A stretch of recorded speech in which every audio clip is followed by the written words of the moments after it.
Podcast. I'm your host, Matt Baker. As ever, this show will contain swearing, so if you don't like it, go fuck yourself. This week, we have another special guest, my sister, Millie Baker. Hello. How are you doing? I'm good. How are you? Yes, I'm not too bad. Feeling a bit tired today. Mm-hmm. How's your week been, Mills? It's been okay. It's not. Some days I've been up and down, but Yeah, what have you been up to? not a lot. If I'm gonna be, if I'm gonna be honest. I mean, I'm on college break, so it's just. You had good news though about your course. Yes, I got into my hairdressing, which is good. So that's good. But I've been in a lot of pain with, obviously my body and that recently. But Because of your endometriosis. endometriosis. Spell that after a few drinks. Okay. What else have you been up to? Anything life changing? Not really. Just been a lazy Not fucker. really. Yeah. Yeah. As usual. As per. So, ladies and gents, this week's topic is going to be about grief, which isn't all jolly, but I feel like we've got quite a good experience of grief after we lost our dad. So we're going to get raw, we're going to get emotional. Well, I don't know. She probably will. I'll be all right. And kind of go through the story, I guess, of how it came to be. So let's rewind, Millie, if you please. Okay. We're going to go back to Wednesday, September the 8th, 2021. So, do you want to go first, or shall I tell my story? You can say your Okay. first. So I'll tell it how I remember it. Okay. So, this happened when I was still in the police, and I was on late shifts at the time, and I got a message from Bethany Brand saying there was an ambulance outside the house. And I thought that's strange, because no one had messaged me or said anything. So I phoned Mum up, and she said that Dad had been sick and whatnot, and he was in so much pain that he caused him to phone the ambulance, or get Mum to phone the ambulance. Now, for our dad, that's unusual, because our dad was like 28 stone geezer who never really moaned about pain in terms of getting an ambulance. So for him, that was a bit different, because you were actually at the house, weren't you? Yeah. So he went into hospital, and they didn't really say much, to be honest, about anything that was wrong. I think the worst case scenario they thought it was pancreatitis. And then the real event for me was that Wednesday morning. I had my taser refresher. So I remember speaking to Mum in that morning, and she said that she'd been called into the hospital. I said, don't worry about it, it's probably something to do with, maybe he's had to have an operation, or they found a lump or something. Never in my wildest dreams did I think it was going to be that. So there was no worry around that, I don't think. I remember going to the taser refresher and just getting on with it, really. And then I think I messaged Mum, and she said that she's sitting in the doctor's office and they're still waiting for someone to come and tell them what's going on. And then that's when the phone call, she phoned me, and I just remember her being in tears, and she said, Dad's died. And it was kind of like everything slowed down. Like, everything went into slow motion. And I remember she had to repeat it like 3 or 4 times before it kind of made sense. But I never accepted it for weeks. And it was always funny because in the police, when I went to people that had died, I'd always look at their family and just think, why are you so upset? I didn't really understand it. How they could be so upset. Not that I didn't show them empathy, but I was just kind of looking at them and just bewildered to the fact that they were so distraught. And I think after Dad's death, it kind of clicked with me that that's how it happens. Like, your world is turned upside down. And I remember going back into the taser calls room, and then obviously I told the staff what had happened. At that point, I kind of just broke down.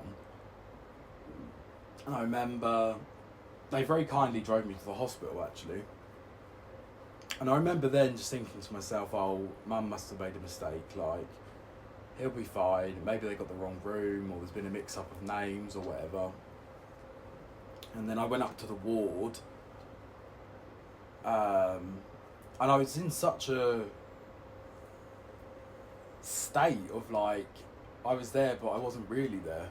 So I remember just saying to the nurses, like, my dad's died, and they're like, you know, who are you, sort of thing. And I remember everything, like walking down through that corridor of the ward and like the beeps, the noises, the people speaking, whatever. And I got to the door and I was just thinking to myself, do I want to see my dad dead or should I just leave it? And then behind the door I could hear Mum crying, obviously.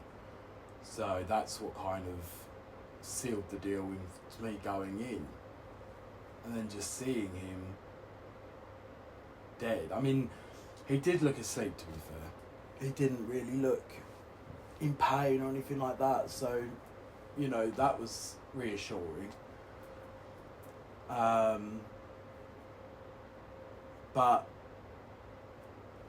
I think that day I actually felt Mum's heartbreak. Like, it was a weird phenomenon of that feeling that her heart had been shattered. Like, she was completely uncomprehendable, as we all were.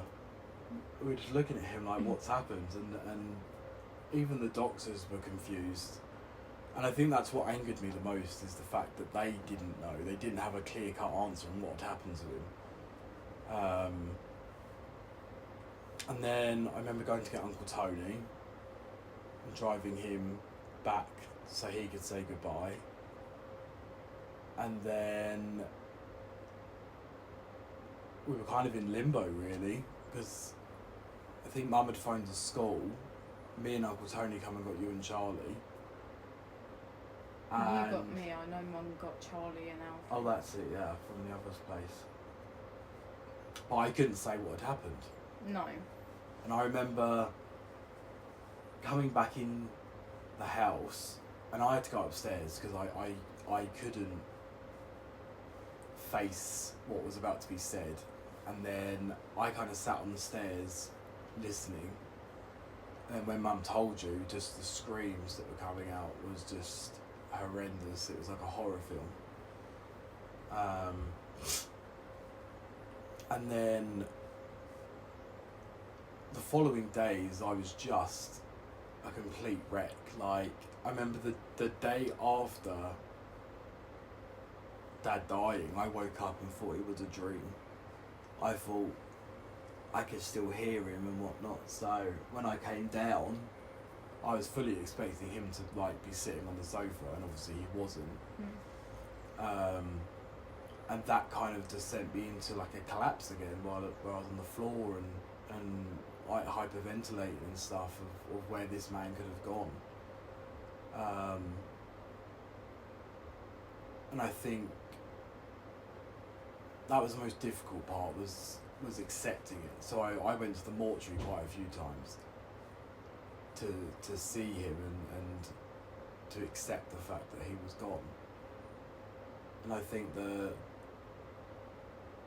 difficulty was the after effect of it as well, because he would always used to phone me on the way back from work. And because you get used to it happening, you're like waiting for the phone call to come. Yeah. And I remember driving home once and I'm like, oh, Dad's not phoned. And then it kind of hits you again, like, oh yeah, he's dead. You have to keep like reminding yourself. And obviously that event changed my life completely. Like, from being a happy-go-lucky person that had just got his job and was happy in life, you know, Dad's death was a massive impact of suddenly our worlds are upside down and I had to look after Mum and you guys and kind of be the man of the house, if you like, for a while. And I become incredibly depressed through that. I had the attitude of like, well, if he's not here, I don't want to be here either, sort of thing. Yeah. And obviously Mum and Dad have been married 25 years, I think. So it was a massive impact on her. And I think she was struggling to grieve because she had 5 kids that were also grieving, and it's like, where do we all put our pain? Where do we all, you know, in terms of recovery, that's what made it difficult, because this house was very miserable. Yeah. Everyone was down, everyone was sad, and it's hard to break that cycle when it just everyone is moody and sad. And I think that's why me and Mum fell out the way we did at the time. By the way, listeners, we are very much good friends and mother and son, more like best friends. But yeah, at that time it was difficult because we were all grieving,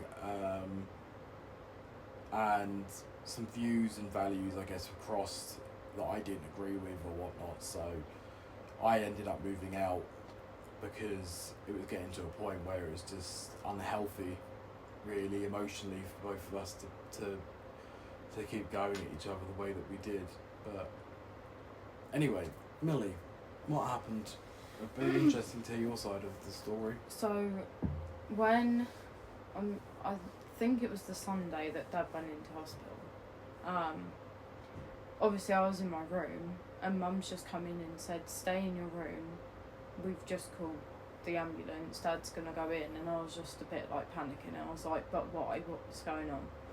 So I sort of just took it as like, I can't stay in my room because I need him to be okay. So I went and saw him, and then by the time the hospital had got here and the people had come upstairs, all I knew was that Dad was on the floor, like by his bed, and he just had all these wires on his chest and the sticky pads and stuff, and I was just like, it's a horrible state to see him in, because it's like nothing's even happened that bad, so why is he, you know, why is all this going on? And at the time that it happened, I was 13, so I was young and I didn't quite understand everything. And then when he was getting carried down the stairs, Mum just said, "Go in your room and stay there." So I went back in my room, and I was on a call with some friends at the time, and I just said, "Oh, my dad's been taken to hospital, like, I'm gonna come off. I'll let you know what happens." And then I went downstairs, and by the time I got down there and got out the door, the ambulance was going. So I didn't have any sort of chance to be like, you know, "I'll see you later, goodbye." And then on the Tuesday night, we had a FaceTime from Dad, and he was laying in the hospital. And Mum kept telling me to come down. Mum was like, "Come on, Dad wants to speak to you." And for some reason, I was just so occupied on other things that I was like, "I'll be down in a minute." So when I did come down, I talked to him for a little bit, and the whole thing was, he was breathing funny. He didn't sound right. Mum was like saying, "Do you need oxygen?" I asked for oxygen, and he's like, "No, I don't need it." So then I said, "I love you, I'll see you later." Then it comes to Wednesday, and you know, I've just woken up. It's another school day for me. So woken up, got all dressed, and it's about 6:30ish now, and Mum's come out of her room and she clearly looked upset, and she's still a bit crying, and I just said, you know, what's the matter? What's wrong? And all she said was, don't worry about it, I'm just going to take you to school. And then in my mind, I was just a bit like, why didn't she want to tell me anything? Normally she'd tell me anything. So I just took it as something's happened, but obviously I don't know what. So anything could have... It wasn't the initial thought of, again, like you said, you didn't think that it was going to be death. And I think that's why it made it difficult in order to, like you say, saying goodbye or being preoccupied with something else. You never thought it was going to be that. No. Like, on that Tuesday, I tried phoning the ward, and I tried for like 2 minutes. And after I gave up, because I'm not sitting here all night on the phone, because you don't think that was going to be the outcome. No. But it just goes to show, like, you know, you don't know what you got until it's gone. So tell people you love them at every opportunity, and phone people up and speak to them, because we've learned not the hard way. Like, we spoke to Dad all the time. It's not like we were distant, but it was kind of like, yeah, if someone's there, be with them. Yeah. So when I had gone to school, obviously, now this is what gave me, not trauma as such, but it was a trigger in a way. I don't know what you call it, but like the speaker had gone off and it just said, can Millie Baker come to the office? And I'm a bit like, right, something's happened now. There's no thing about it. And when I think my head of year had come and got me, and I just said to her, I started crying and I just said, is it to do with my dad? And I said, please don't sit here and lie to me, like, is it to do with him? And she just said, no, we don't know what it is, you just need to go home. And I was like, I was in denial of, there is something that's happening and you're not telling me. And when I got in the car, when Matt came and got me, it was something's happened to Nan or whatever. It was just a thing of, you know, we can't exactly tell you. So I remember getting in and obviously had no idea. I was just like, okay, I haven't had any lunch. I remember putting something in for lunch, having that, and then Mum came in and there was 3 chairs sat out, and then Uncle Tony was on the back one, facing opposite us, and there was Matt, and then Mum stood up, and there was Charlie and Alfie next to me, and I was in the middle. Now, Mum just goes, I'm really sorry to tell you this, but Dad passed away this morning. And them two started crying. I think Matt did as well when she said it, and Uncle Tony was. And my first reaction was I laughed. I was just like, it's a joke. Like, you're lying to me. It's not funny. And Mum just said, no, you know, Dad has passed away. And I couldn't believe it. I couldn't come to terms of actually, you know, he is gone. And then the first thing I did was I tried to stand up, and I just went. I couldn't stand up properly. My knees had buckled. I fell to the floor. And when I did manage to get back up, I went outside and I screamed because I was just so angry. What was Charlie's? Charlie said something comical, didn't he? Our dad loved Chinese, and I think Charlie was 9 at the time. And I think that's one of the first things he said. He was like, oh, we're going to have to phone the Chinese and tell them that Dad's not coming to get his orders. And it was just great that that's what he came out with. I think that was nice to have, though. Like, sometimes, obviously, it's not all about the doom and gloom side of it. Sometimes you can have really good times, but I think that's just the way grief does go. I mean, after Dad died, I remember I had a chance to go and see him, and at first I wasn't going to do it because I was a bit like, do I want to see him in this state? Because I didn't have that chance at the hospital, but I understand why I didn't, because obviously I don't think Mum would want all of us going in, and at the time, I think you was only allowed a certain amount of people in there anyway. So it's the thing of, okay, I've got this chance to go and see him and say goodbye, I'll go do it. And when I did see him, it was, at first I was a bit like, I don't want to touch him, I don't want to say anything. But towards the end, it was like you get used to it, and I wanted to give him a hug and I wanted to touch him. But it was the thing of, we've got to go now because Mum's getting upset. And it was like, just one more minute. And that's what I would advise as well when someone has passed away. Be confident in seeing that person, because if you haven't seen a dead body or someone that's passed away, sometimes they can look very different. I don't think Dad looked too different. No, it was just the thing of, obviously, like for me, in my personal preference, it was the thing of, they cut his hair too short, they slicked it back, they left stuff like the sticky patch on his nose and stuff like that. That for me just ruined it, because it's like I felt like they didn't take care of him as well as I wanted them to. But seeing that, again with the trauma side of things, obviously there's going to be a lot coming from it, but it was the thing of, a couple of days after seeing Dad, I remember having this dream, and I was laying in my bed, and sometimes, I don't know if you feel this, but sometimes you feel like you're looking down on yourself, like you're out of body.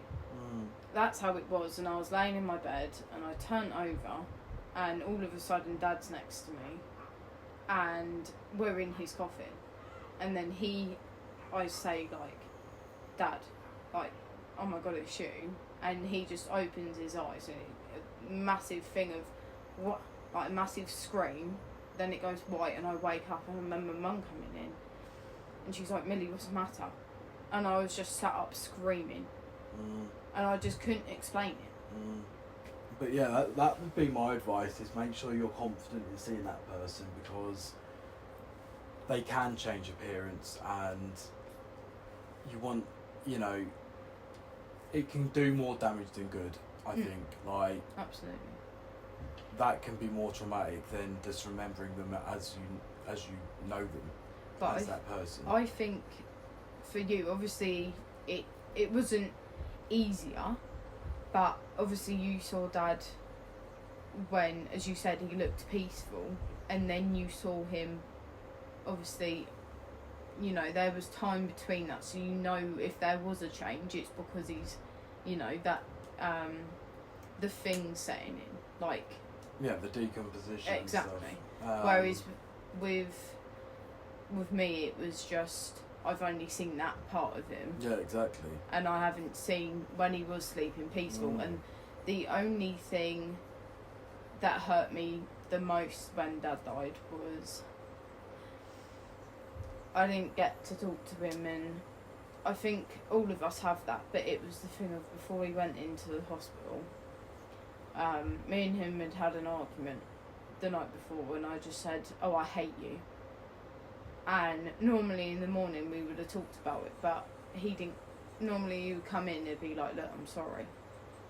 But I didn't get that, and I was a bit like, I felt on my end, it was like, oh shit, I've messed up with him. Whereas actually he was that poorly that he couldn't come in. And before I knew it, he was in the hospital and he was gone. Yeah. And it was the thing of, I didn't even get to say I was sorry for saying that I hated him. And the only time I could put that through to him so he could even hear it a little bit was at the funeral, when they said my speech out. Yeah. I just said, I never hated you. We say things out of anger, but you know that I never hated you, and I'd always love you. Yeah, of course. It was just the thing of. But again, people have arguments, don't they, daily and stuff, yeah. And no one ever expects it to end up like that. So. No. Okay, cool. Thank you for that. I guess we'll touch on the healing journey, if you like, from grief, and it looks different for everybody. And there isn't like a linear way of doing it, you know. No. You've got the 5 stages of grief, which everybody kind of knows anyway. But I think the way I've healed is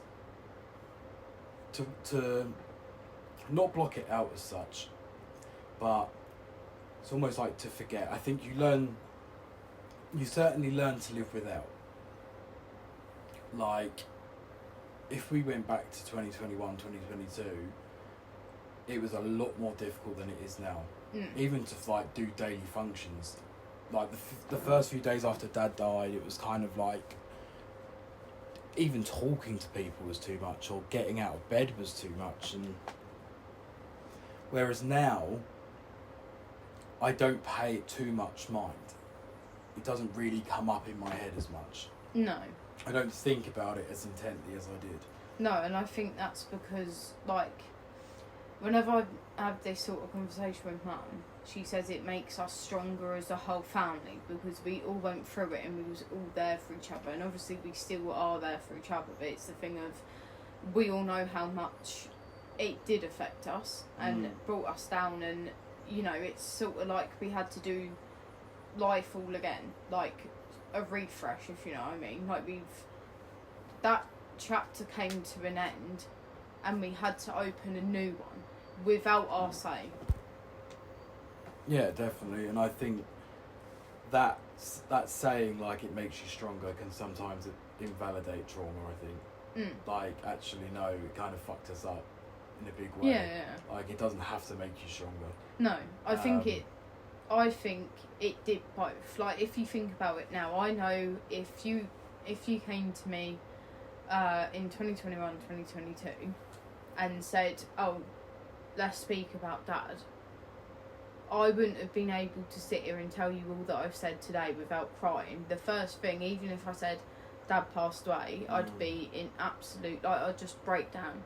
Whereas it's the thing of now, I can speak about it without getting as upset because, you know, like, you don't get through it, but you just, again, as you said, you learn to live with it. And I think it's the thing of, like, for me, again, if I was to sit and talk to someone about it, I don't know why, but for some reason it's easier to speak about it now.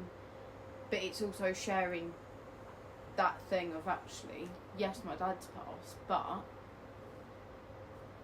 you know, he did so much. It's like a trauma ball, I think. Yeah. When death happens, that initial grief is huge, and over time it shrinks, and your tolerance gets bigger for it. But in terms of getting through grief, guys, there's lots of different things out there. Mind is very good for grief. There's something called CRUZ, CRUZ. I found it very helpful to go to therapy. There's NHS talking therapies for free, or even through your work. And that's another thing I'd say, actually, is that take as much time as you need. Like, yeah, work's great and whatever, but you've got to put yourself over work. Like, if you're not healthy to go back to work, then fuck it, basically. Fuck it off, because your life, you know, depending on the circumstances and the relationship with that person, it's going to look very different to what you're used to. But yeah, get support. Don't suffer alone with it, because it is shitty, and it will fucking eat you up if you let it. But okay, well, thank you for that, Mills. Let's do. We'll end it on a high note with Shag, Marry, Kill. Oh boy!